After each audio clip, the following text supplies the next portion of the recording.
जय हिंद दोस्तों। कैसे हैं आप लोग? बहुत बहुत स्वागत है आप लोगों का हमारे इस चैनल एग्जाम एडुकेटर में।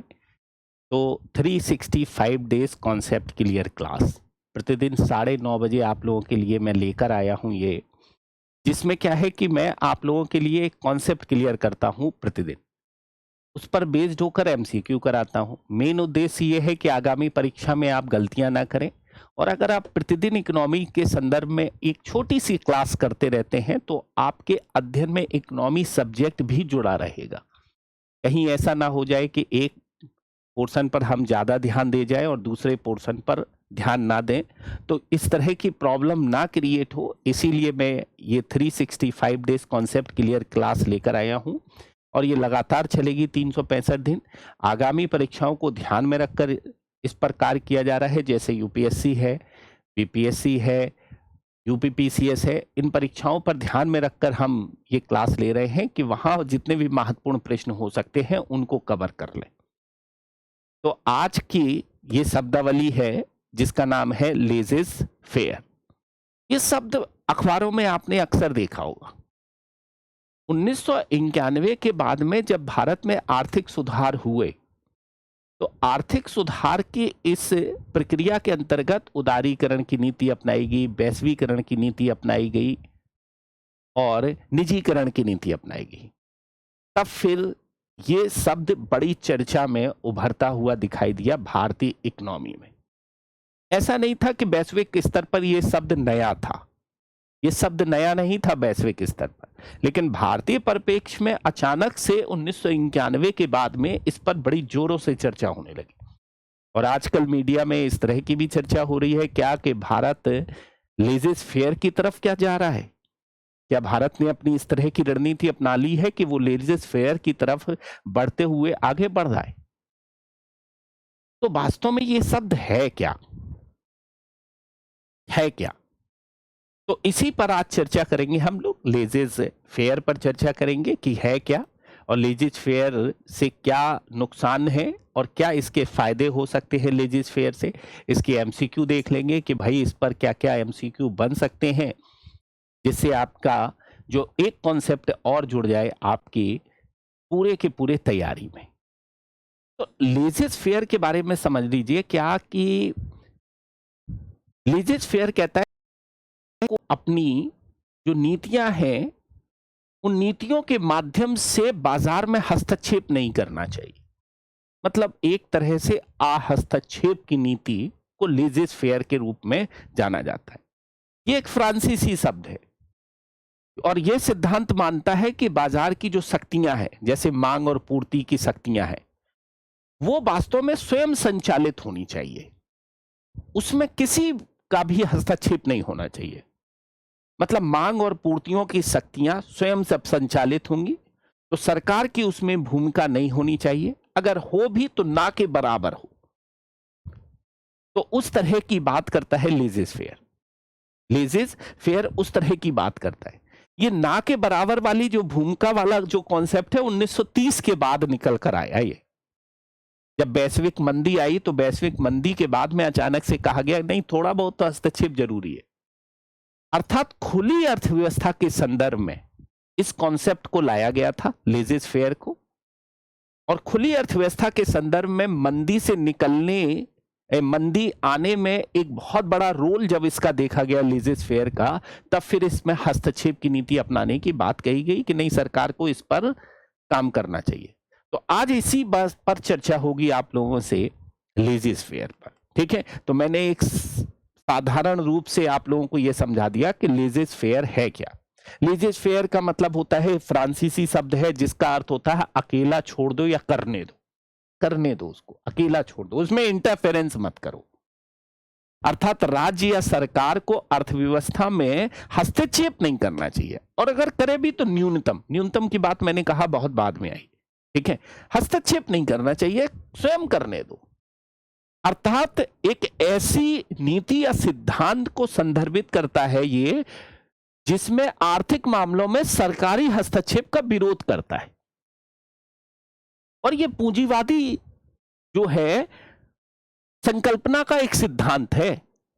अर्थात पूंजीवादी अर्थव्यवस्था के अंतर्गत दिया जाने वाला एक सिद्धांत है और यह कहता है कि व्यवसायों को और व्यक्तियों को अपनी आर्थिक गतिविधियों को स्वतंत्र रूप से संचालित करने दिया जाना चाहिए, चाहे वो उत्पादन हो, चाहे मूल्य निर्धारण हो, चाहे व्यापार हो, उसमें सरकार का कोई हस्तक्षेप नहीं होना चाहिए।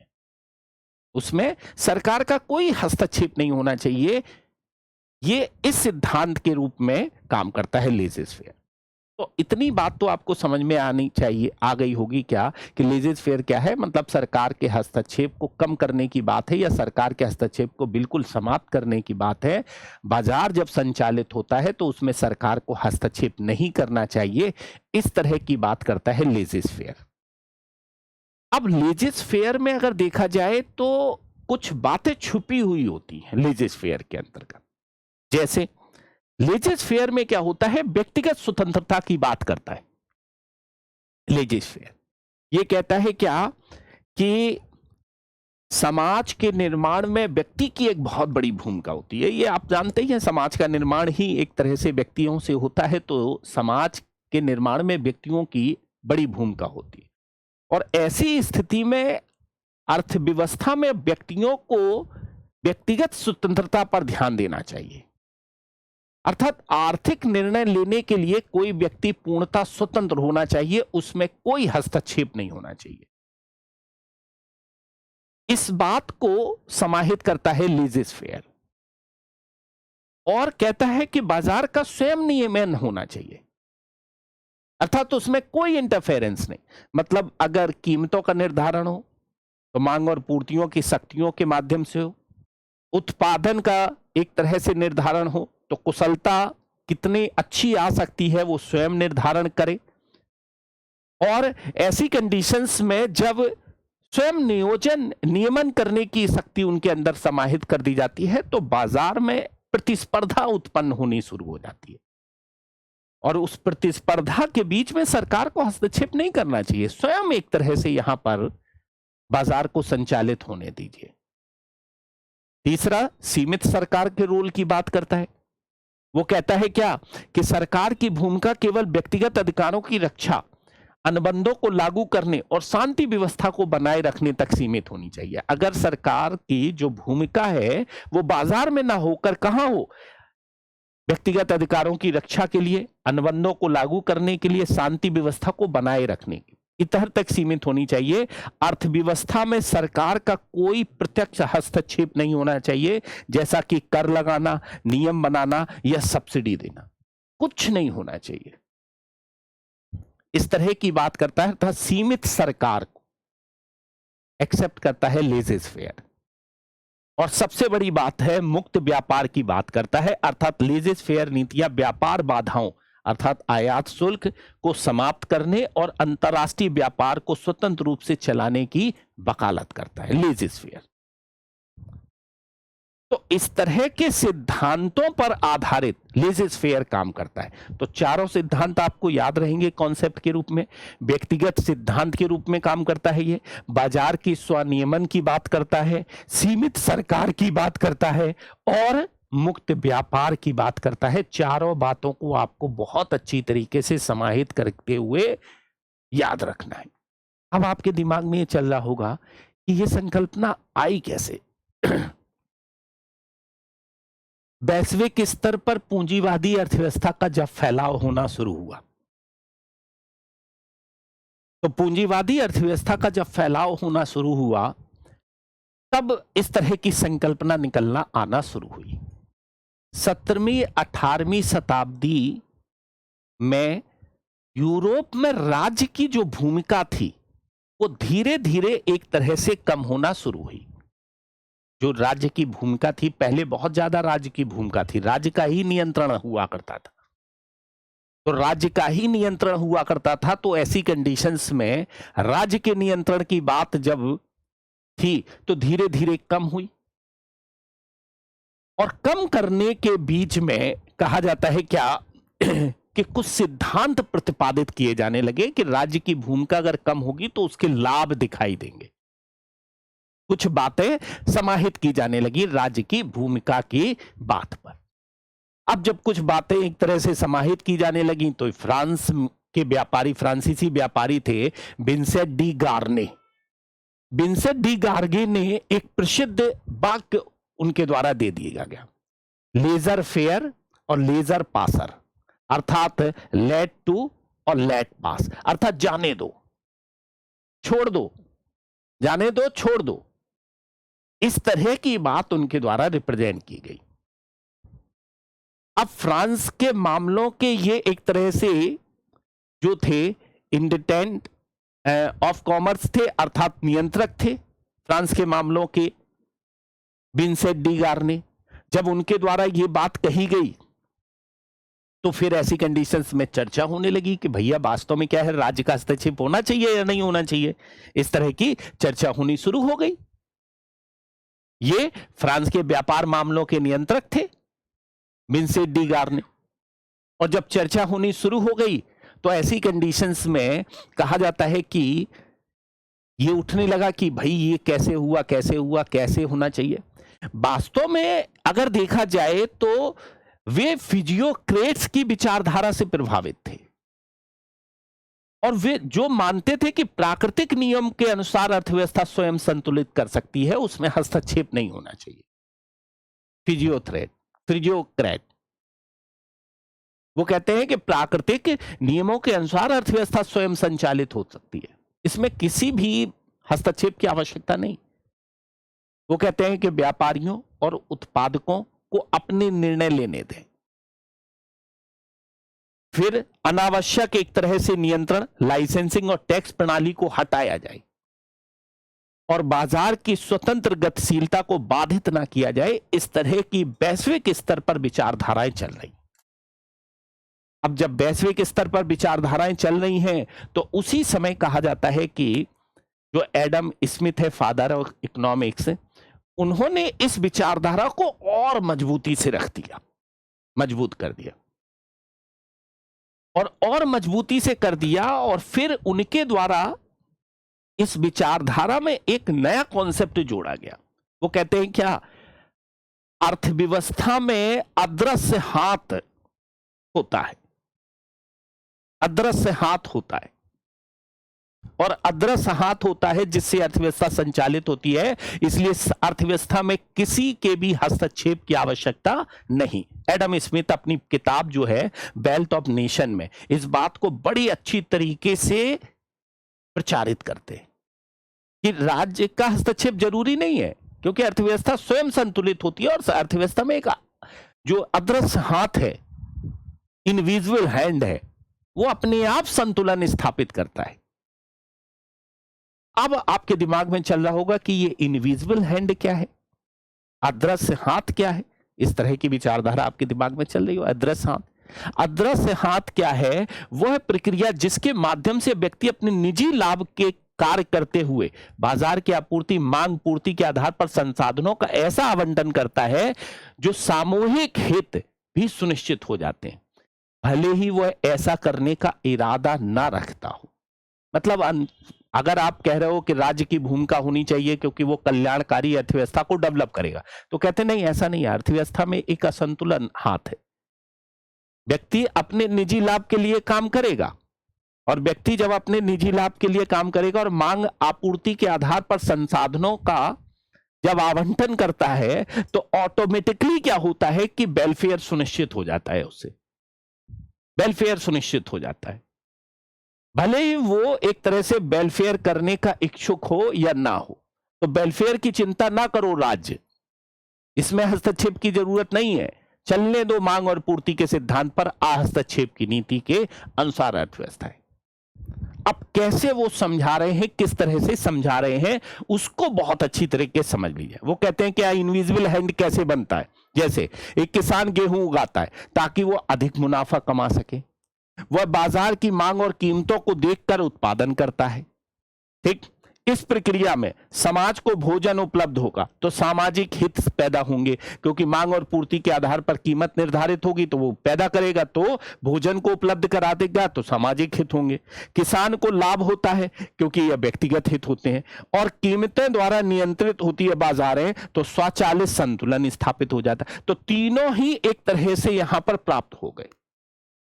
समझिएगा, समाज को भोजन भी मिल गया, किसान को लाभ भी हो गया और बाजार के द्वारा नियंत्रित हो गया। तो इनविजिबल हैंड के रूप में अर्थव्यवस्थाएं संचालित होती हैं, कल्याण भी उसमें हो जाता है, उसी में एक तरह से मांग और पूर्ति से कीमतें भी निर्धारित हो जाती हैं, उसी में एक तरह से लोग व्यक्तिगत रूप से लाभ भी कमा ले जाते हैं। इसमें हस्तक्षेप की आवश्यकता ही नहीं। अब जैसे ही यह सिद्धांत प्रतिपादित हुआ तो वैश्विक स्तर पर एक तरह से लोगों ने इस पर विचार करना शुरू कर दिया कि भैया हां, यह होना चाहिए या नहीं होना चाहिए। अब बहुत सी वैश्विक अर्थव्यवस्थाओं ने इस सिद्धांत को मानना शुरू कर दिया और एडम स्मिथ के इनविजिबल हैंड वाले काम पर ज्यादा बल देते हुए उन्होंने अपनी अर्थव्यवस्थाओं में हस्तक्षेप की नीति अपनानी शुरू कर दी। सब लोग हस्तक्षेप की नीति अपनाना शुरू कर दिया और बाजार की अर्थव्यवस्थाएं स्वयं संचालित होंगी। लेजेस फेयर के माध्यम से अर्थव्यवस्थाएं चलने शुरू हो गई। अब अर्थव्यवस्थाएं जब चलनी शुरू हो गई तो भाई जाहिर सी बात है कि सोचा जाने लगा कि इससे कुछ लाभ मिलेंगे या नहीं मिलेंगे, कहीं ऐसा तो नहीं है कि ये प्रॉब्लम क्रिएट कर दे, कहीं ऐसा तो नहीं है प्रॉब्लम क्रिएट कर दे। अब विरोध में कुछ लोग आए, कुछ लोग समर्थन में आए लेजेस फेयर के, कि लेजेस फेयर के सिद्धांत को अपनाना चाहिए, लेजेस फेयर के सिद्धांत को नहीं अपनाना चाहिए। अब जैसे ही एक तरह से लेजेस फेयर के सिद्धांत को अपनाने की बात आई तो लोगों ने कहना शुरू कर दिया कि अगर हम सरकार हस्तक्षेप नहीं करेगी तो संसाधनों का कुशल आवंटन होगा, जिससे अर्थव्यवस्था में दक्षता आएगी, उत्पादकता बढ़ेगा और आर्थिक विकास बढ़ेगा। समझिएगा, अगर सरकार क्या होगा कि हस्तक्षेप नहीं करेगी, तो सरकार अगर हस्तक्षेप नहीं करेगी तो इससे होगा क्या, इससे फायदा यह होगा कि सरकार एक तरह से जब हस्तक्षेप नहीं करेगी तो बाजार में संसाधनों का आवंटन बाजार स्वयं करेगा, इससे बेहतर उत्पादकता पैदा करेगा वो, और आर्थिक विकास भी होगा, जिससे एक तरह से अर्थव्यवस्था में दक्षता का विकास होगा। अब प्रतिस्पर्धा का दौर शुरू होगा, क्योंकि मांग और पूर्ति के आधार पर होगा, तो जिसमें गुणवत्ता होगी वही वस्तु बनेगी, तो प्रतिस्पर्धा का दौर शुरू होगा, नए उत्पादों का जन्म होगा, नए सेवाओं का जन्म होगा, नवाचार का जन्म होगा, अर्थात नए नए तकनीकी आएगी, नए नए तरीके आएंगे, नई नई एक तरह से खोजें डेवलप होंगी, जिससे अर्थव्यवस्था का विकास बड़ी तेजी से बढ़ेगा। उपभोक्ता को भी लाभ होगा, क्यों, क्योंकि मांग और पूर्तियों की शक्तियां जब कीमत का निर्धारित करेंगी तो जाहिर सी बात है, इसका तात्पर्य हो गया कि प्रतिस्पर्धा कीमत का निर्धारण करेगी, और अगर अर्थव्यवस्था में प्रतिस्पर्धा होगी तो कीमतें कम रखने का प्रयास करेंगे बाजार, कि हमें बेचना है, हमें बेचना है, हमें बेचना है, तो ऑटोमेटिकली उपभोक्ताओं को वस्तु कम कीमत पर मिलने की संभावनाएं बढ़ जाती है, क्योंकि प्रतिस्पर्धा है। अगर प्रतिस्पर्धा नहीं होगी तो मोनोपोली बन जाएगी बाजार में, तो फिर ऐसी कंडीशंस में कीमतें जो उत्पादक है वो तय करेगा फिर तो, लेकिन ऐसा नहीं होता है। वास्तव में क्या होता है, प्रतिस्पर्धा की कंडीशन में कीमतें कौन तय करने लगता है, कीमतों का निर्धारण में कम कीमतें निकल कर आ जाती हैं और वो उपभोक्ताओं को डायरेक्ट रूप से लाभ देती हैं। और सबसे बड़ी बात है क्या, कि जब बाजार में सरकार का हस्तक्षेप नहीं होगा तो सरकारी नियंत्रण में कमी आएगी, तो लोग, निजी क्षेत्र के लोग बहुत ज्यादा प्रोत्साहित होंगे और जोखिम लेने के लिए प्रोत्साहित होकर निकल कर आएंगे कि यार सब लोग हैं जब, तो हम भी खेलेंगे। सरकार से पंगा लेना मुश्किल है, निजी क्षेत्र से तो पंगा ले ही सकता है। भाई सरकार 30 रुपए में टमाटर बेचने लगेगा तो हम नहीं खरीद सकते हैं उतना टमाटर जितना एक तरह से सरकार खरीद कर बेच सकती है, तो हम उससे पंगा नहीं ले सकते, लेकिन निजी क्षेत्र से तो हम प्रतिस्पर्धा कर ही सकते हैं। तो अर्थव्यवस्था का एक ये फायदा रिप्रेजेंट होकर निकल कर आएगा। और अर्थव्यवस्था का ये फायदा निकल कर आएगा। तो इसीलिए क्या है कि लेजर फेयर के कॉन्सेप्ट को अपनाना चाहिए। बहुत से लोगों ने इस पर विचार करना शुरू कर दिया और तार्किक रूप से इसके पक्ष में ज्यादा लोग निकल कर आ गए और बहुत सी अर्थव्यवस्थाओं ने इस कॉन्सेप्ट को अपना लिया कि भैया दक्षता आएगी, कुशलता आएगी, बाजार में प्रतिस्पर्धा होगी तो उद्यमशीलता बढ़ेगी, कीमतों का निर्धारण एक तरह से बेहतर तरीके से हो सकता है, इसलिए इसको लागू करना चाहिए। लेकिन 1929 में जब वैश्विक आर्थिक मंदी आ गई तो कीन्स साहब के द्वारा कहा गया कि आर्थिक मंदी का कारण ही ये लेजर फेयर है, क्योंकि सरकार को हस्तक्षेप अर्थव्यवस्था में करना पड़ेगा और इसीलिए वैश्विक स्तर पर आज की अगर कंडीशन देखी जाए तो कोई भी अर्थव्यवस्था लेजर फेयर के सिद्धांत पर पूर्णतः कार्य नहीं कर रही।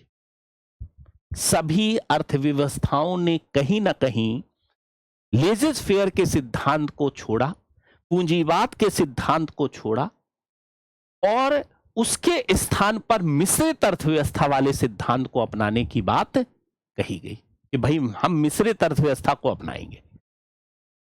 बहुत से लोगों के द्वारा इस तरह की बातें कही जाने लगी। तो क्यों ऐसा हुआ, क्या हुआ जिसके कारण से ये सब चीजें निकल कर आई?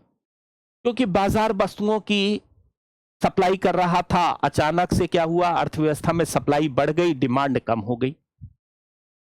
अब सप्लाई बढ़ गई, डिमांड कम हो गई तो उसका रिजल्ट क्या हुआ कि कुछ प्रॉब्लम्स क्रिएट हुई। कैसे, समझिएगा इसको, ठीक है। जूता कंपनी वाला जूता बनाता जा रहा था लेकिन जूते की मांग नहीं आ रही थी, मांग नहीं थी जूते की। अब जाहिर सी बात है कि जूता कंपनी बंद हो गई, क्योंकि हम तो यही सिद्धांत पर चल रहे थे कि वस्तुएं स्वयं अपनी मांग पैदा करती हैं, चलने दो, लेजर फेयर, डिमांड और सप्लाई पर कोई हस्तक्षेप नहीं होना चाहिए। पता चला क्या कि मांग करने वाले लोग अपनी सारी जो इनकम है, आय है, उसको कहीं और खर्च कर रहे हैं। कहां खर्च कर रहे हैं? कुछ एक तरह से ऐसी सर्विसेज हैं जिसमें खर्च कर देते हैं अपनी आय को, जैसे स्वास्थ्य सेवाओं में वो खर्च कर दे रहे हैं अपना सारा पैसा। कहां खर्च कर दे रहे हैं? स्वास्थ्य सेवाओं में अपने पैसे को सारा खर्च कर दे रहे हैं, या फिर एक तरह से शिक्षा में खर्च कर दे रहे हैं। तब कीन्स ने कहा कि नहीं, लेजर फेयर की कंडीशंस को अगर आप अपना रहे हो तो अगर ये 10,000 रुपए की अगर व्यक्ति मांग कर रहा है अर्थव्यवस्था में हर महीने, और अगर ये जूता नहीं मांगेगा तो जूता कंपनी बंद हो जाएगी, क्योंकि ये सारा पैसा खर्च कर दे रहा है अपना, कहां पर? स्वास्थ्य में और शिक्षा पर। इसलिए अर्थव्यवस्था में अब गवर्नमेंट के हस्तक्षेप की बात आ गई। कुछ क्षेत्रों में सरकार को हस्तक्षेप करना पड़ेगा, सस्ता स्वास्थ्य उपलब्ध कराना पड़ेगा और शिक्षा प्रोवाइड करानी पड़ेगी। जब मुफ्त में ये मिलेंगी तो लोग जूते की मांग करते रहेंगे। ये बात वास्तव में निकल कर आई और फिर इसका पूरा मूल्यांकन होने लगा लेजर फेयर का। अब मूल्यांकन होगा तो जाहिर सी बात है इसकी आलोचना आएगी, इसकी आलोचना आएगी। आलोचना में क्या निकल कर आई? आलोचना में निकल कर आई बाजार विफलताएं, ठीक है। यह कहा गया कि बाजार हमेशा ही कुशलता से काम नहीं करते हैं। मांग और पूर्ति की जो शक्तियां हैं हमेशा ही हो सकता है कुशलता से काम ना करें, ये डिसबैलेंस हो सकती हैं। हमने कहा ना, जूता नहीं मांगा गया, क्यों नहीं मांगे? क्यों? क्योंकि व्यक्ति ने अपना सारा पैसा खर्च कर दिया स्वास्थ्य में, बीमार हो गया, या फिर शिक्षा पर, जूता नहीं मांगा है। तो मांग और पूर्तियों की शक्तियां विफल हो सकती हैं अर्थव्यवस्था में, जरूरी नहीं कि सफल हो जाए मांग और पूर्तियों की। और बाजार संसाधन की कुशल आवंटन में अगर विफल रहेगा तो कुछ सामान्य एक तरह से समस्याएं जन्म होते हुए दिखाई देंगी, ठीक है। जैसे, क्योंकि वहां पर निजी क्षेत्र काम नहीं कर रहा होता है, तो फिर ऐसी कंडीशंस में बाजार के समक्ष में जब निजी क्षेत्र काम नहीं करेगा तो उस क्षेत्र में तो सरकार को आना ही पड़ेगा बैलेंस बनाने के लिए, निजी क्षेत्र तो केवल लाभ वाले क्षेत्र में जाएगा, और लाभ वाले क्षेत्र में जाएगा तो ऐसी कंडीशंस में प्रॉब्लम होगी। निजी क्षेत्र जब लाभ वाले क्षेत्र में जाएगा तो दूसरे वाले क्षेत्र में काम करना पड़ेगा गवर्नमेंट को। तो वही बात उन्होंने समझाई। कैसे? सार्वजनिक वस्तुओं के, जैसे राष्ट्रीय रक्षा है, सार्वजनिक सड़कें हैं जिनका उपभोग गैर प्रतिस्पर्धी और गैर बहिष्करणीय होता है। ये हमने दोनों शब्द कल की वीडियो में आपको समझाए हैं, देखिएगा। गैर प्रतिस्पर्धी और गैर बहिष्करणीय का मतलब है किसी को बहिष्कृत नहीं किया जा सकता है, और ये प्रतिस्पर्धा के योग्य नहीं होती हैं। निजी व्यापार बाजार इन वस्तुओं की पर्याप्त मात्रा आपूर्ति करने में विफल रहते हैं, इसलिए सरकारी हस्तक्षेप आवश्यक हो जाता है। दूसरा, बाह्यताएं, वे लागतें और लाभ जो उत्पादन और उपभोग की प्रक्रिया में तीसरे पक्ष पर पड़ती हैं, जिनकी बाजार कीमतों में परिलक्षित नहीं होती हैं। जैसे प्रदूषण एक नकारात्मक बाह्यता है, उस पर काम करना पड़ेगा। बाह्यताओं को संबोधित करने में विफल रहा, जिससे सामाजिक रूप से अवांछनीय परिणाम हो सकते हैं। यह भी एक चुनौती इसमें निकल कर आई। कई तरह की चुनौतियां निकल कर आई। एकाधिकार और अल्पाधिकार की कंडीशन, जब बाजार कुछ ही फर्मों का प्रभुत्व होता है तो वे प्रतिस्पर्धा को सीमित कर सकते हैं, कीमत बढ़ा सकते हैं, उत्पादन को कम कर सकते हैं, और जिससे उपभोक्ताओं का नुकसान हो सकता है। सरकारी विनिमय, एंटी ट्रस्ट कानून, इसकी आवश्यकता होती है। तब फिर सरकार की आवश्यकता हो गई हस्तक्षेप की। ठीक है। वहीं पर असीमित जानकारी, असमित जानकारी, एक तरह से केवल लेन देन के एक पक्ष में दूसरे पक्ष में तुलना अधिक जानकारी होती है। भाई लेन देन हुआ तो मुझे कम जानकारी है, जो बना रहा है उसको ज्यादा जानकारी है। तो ऐसी कंडीशंस में शोषण और अक्षमताएं हो सकती हैं। जैसे प्रयुक्त कार बाजार में अगर देखा जाए तो हमें पता ही नहीं कौन सी कार में क्या टेक्नोलॉजी है, किस तरह से। तो ऐसी कंडीशंस में क्या है कि ये लेजेस फेयर आएगा तो इस तरह से प्रॉब्लम होगी, इसलिए सरकार को हस्तक्षेप की जरूरत पड़ेगी। तो सार्वजनिक वस्तुओं के मामलों में, बाह्यताओं के मामले में एकाधिकार और अल्पाधिकार के मामलों में असीमित जानकारी के रूप में इस सब में जानकारी होगी। आय असमानता को भी बढ़ाने में हेल्प कर देगा लेजेस फेयर। कैसे? लेजेस फेयर आलोचकों का तर्क है कि अनियंत्रित बाजार में धन और आय का असमान वितरण होता है। लोग पहले से ही अमीर होते हैं, जो व्यापारी हैं वो अमीर हैं, और वो और अमीर हो जाते हैं, गरीब पीछे छूट जाते हैं। इससे सामाजिक अशांति और अस्थिरता बढ़ जाती है। शोषण की कंडीशन, लाभ को अधिकतम करने की खोज में व्यवसाय श्रमिकों का शोषण करते हैं। ठीक है। और उपभोक्ता के असुरक्षित या घटिया उत्पाद बेच सकते हैं। शोषण को रोकने के लिए आवश्यक है सरकार की भूमिका, इसलिए हस्तक्षेप जरूरी है। आर्थिक अस्थिरता के रूप में अगर देखा जाए, लेजर्स फेयर अर्थव्यवस्थाएं तेजी और मंदी के चक्रों के प्रति अधिक संवेदनशील हो सकती हैं। बाजार की सुधार की क्षमता हमेशा प्रभावी नहीं होती है, और कभी कभी अर्थव्यवस्था को स्थिर करने के लिए सरकारी हस्तक्षेप की आवश्यकता होती है, तब भी जरूरत पड़ जाएगी। और सामाजिक कल्याण की अपेक्षा कर देता है कौन? निजी क्षेत्र। वो उन क्षेत्रों में कभी काम नहीं करता है जिसमें सामाजिक कल्याण छुपा होता है, जैसे शिक्षा और स्वास्थ्य जैसी सेवाएं महत्वपूर्ण उपेक्षा कर सकता है। इसीलिए सरकार की आवश्यकता है इसमें इंटरफेरेंस करने की बाजार में। तो लेजेस फेयर के कुछ आलोचक भी हैं, वो कहते हैं कि ठीक नहीं है ये इस तरह की अवधारणा। 1929 के बाद में हमने कहा, जब आर्थिक मंदी से निकालने के लिए कीन्स ने इस तरह की बात कही, तब फिर लोगों ने इस पर विचार किया, और विचार करके उसको बाकायदा एक तरह से रिप्रेजेंट किया जाने लगा।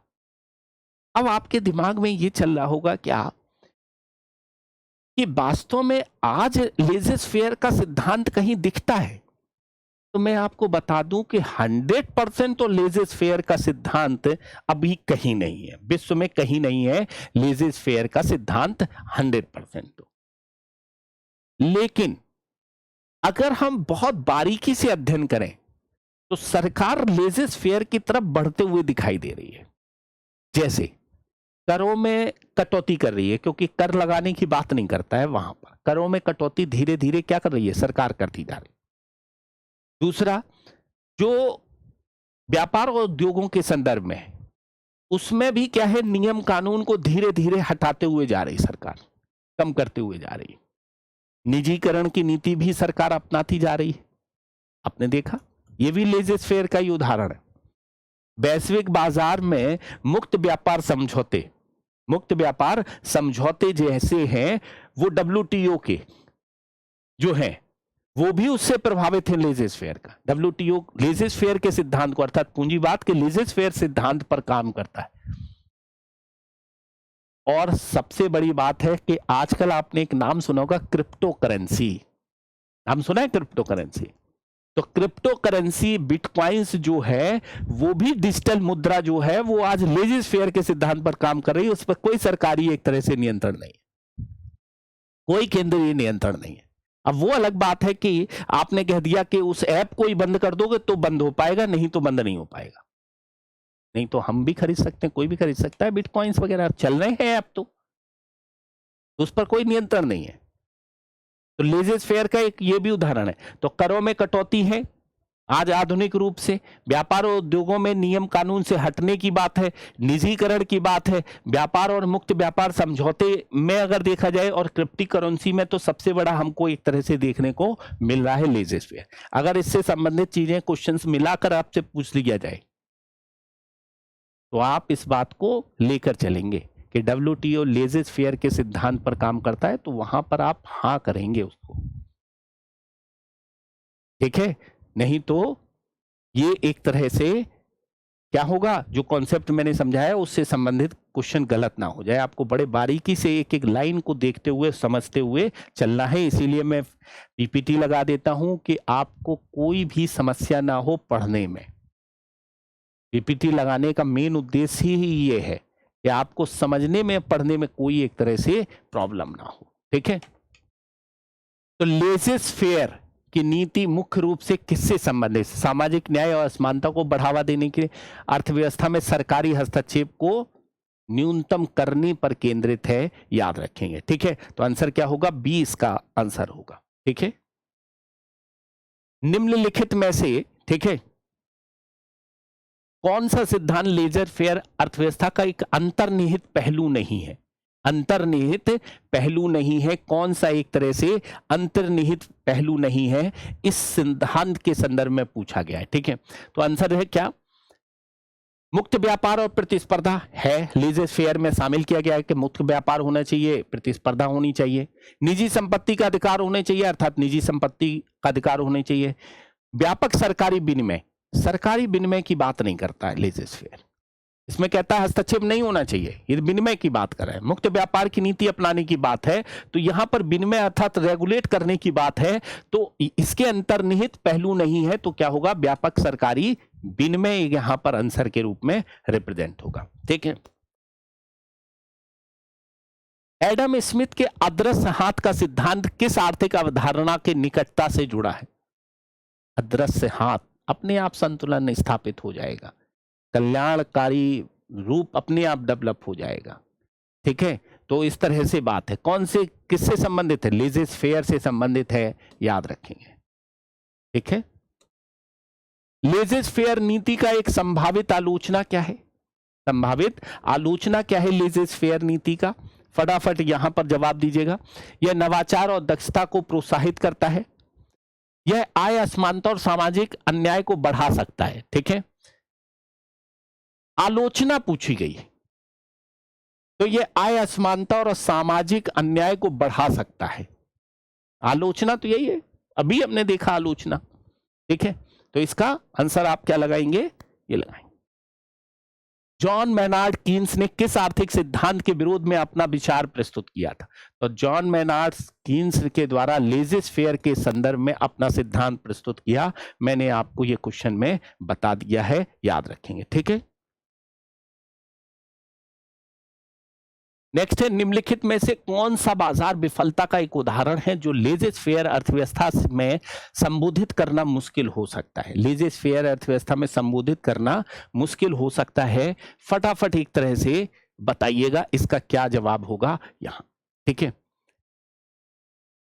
बाजार विफलता का क्या कारण हो सकता है? निजी वस्तुओं का उत्पादन बाजार विफलता का कारण, ठीक है। सेवाओं का प्रावधान, सकारात्मक बाह्यता है।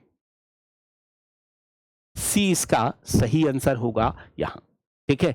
वांछनीय रूप से निजी क्षेत्र एक तरह से इसका उत्पादन नहीं कर सकते हैं, सकारात्मक बाध्यताओं का उत्पादन नहीं कर सकते हैं, नकारात्मक बाध्यताओं को जन्म देते हैं लेजर स्फीयर।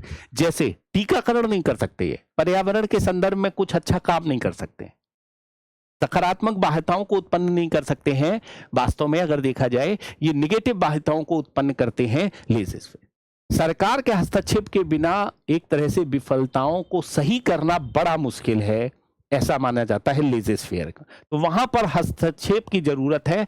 तो इसीलिए क्या है कि जैसे टीकाकरण की नीति है, नहीं कर सकते हैं निजी क्षेत्र, इसीलिए सकारात्मक बाध्यताएं नहीं प्राप्त की जा सकती हैं लेजर स्फीयर से, ऐसा माना जाता है। अब उसके लिए ही तो क्या किया गया है, सीएसआर को लागू किया गया है। उसी के लिए सीएसआर को लागू किया गया कि उनकी रिस्पॉन्सिबिलिटी को बढ़ाया जाए, उनकी रिस्पॉन्सिबिलिटी को बढ़ाया जाए। सामाजिक रूप से उत्पादन तो एक तरह से कर सकता है निजी क्षेत्र, लेकिन अगर देखा जाए तो उसका जो सकारात्मक बाध्यता है वो बाजार की विफलता है, विफलता है। जरूरी नहीं कि वो उसको प्राप्त कर ले जाए, इसीलिए उनसे कहा जाता है कि आपको ये काम करना है। तो ये रहे आपके सी, इसका आंसर होगा। ये रहे आपके सारे यहां पर क्वेश्चंस जिसकी मैंने आप लोगों के बीच में चर्चा कर ली है। इसी तरीके से हम आप लोगों के लिए क्लास लेकर आते रहेंगे। छोटी सी क्लास होती है, बहुत बड़ी क्लास नहीं होती है। उसका मेन उद्देश्य है कि आपके कॉन्सेप्ट क्लियर हो जाए। छोटे छोटे कॉन्सेप्ट जो है वो आपकी परीक्षा के लिए नासूर बन जाते हैं, और जब आप उनको नहीं जानते हो तो प्रॉब्लम क्रिएट हो जाती है। वो समस्या ना हो, इसीलिए मैं आप लोगों के लिए क्लास लेकर आया हूँ। तो आज के लिए इतना ही। नेक्स्ट क्लास में फिर मिलते हैं कल 9:30 बजे अपनी नेक्स्ट क्लास में नेक्स्ट टॉपिक के साथ में। शुभ रात्रि, शब्बा खैर।